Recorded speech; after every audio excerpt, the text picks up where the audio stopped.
আব্দুস সালাম বাবু কে আমরা দেখতে পাচ্ছি, আপনি বগুড়ায় আছেন, একটু জানাবেন মাঠের দৃশ্য আসলে কি দেখতে পাচ্ছেন? বগুড়া জেলা বিএনপির উদ্যোগে কিছুক্ষণ আগে শহরের বাইতুর রহমান সেন্ট্রাল মসজিদে দোয়া মাহফিল হয়েছে। তারা বিজয় মিছিল না করে এই দোয়া মাহফিল করছেন বেগম খালেদা জিয়ার আত্মার মাগফিরাত কামনা এবং বিএনপির যে ভূমিধস বিজয়, সেই বিজয়ে দেশবাসীকে শুভকামনা জানিয়ে এই দোয়া মাহফিল হয়েছে।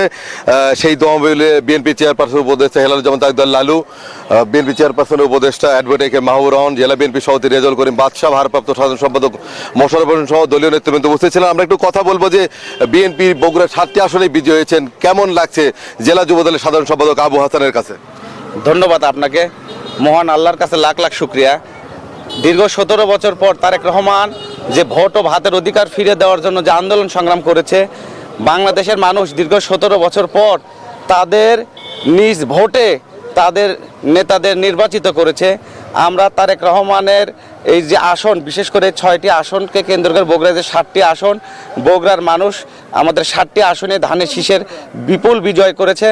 আমরা বগুড়াবাসীকে ধন্যবাদ জানাই। তারেক রহমান ইতিমধ্যেই বগুড়ায় 7টি আসন সবাইকে ভোটারবৃন্দকে ধন্যবাদ জানিয়েছেন, বগুড়াবাসীকে ধন্যবাদ জানিয়েছেন।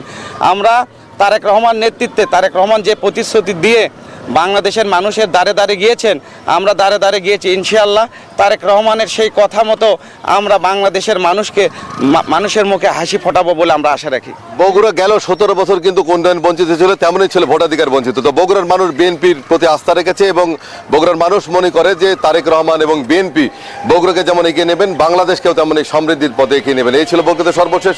বাবু, আপনাকে অনেক ধন্যবাদ। বাংলাদেশের প্রথম ইমিউনিটি বুস্টার সমৃদ্ধ ফ্যান্টাস্টিক হ্যাপি এনার্জি বিস্কিট।